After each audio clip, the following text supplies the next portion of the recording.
আমাৰ গাঁও বুলি ক'লে আপোনাৰ মনত বাৰু কোনখন ছবি ভাহি আহে?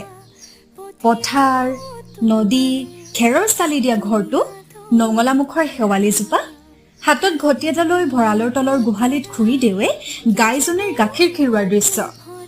গাঁও বুলি ক'লে এনে বহু ছবিয়ে মন ভৰাই তোলে।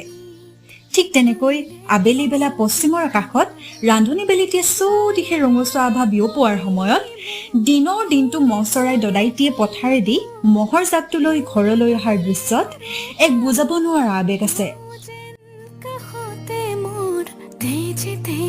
তুমি মোৰ হোৱা জুৰিয়া মলয়াৰ দুপাখিত মোৰ মনৰ বতৰা পঠিয়ালো তোমালে তুমি আদৰি ল'বা।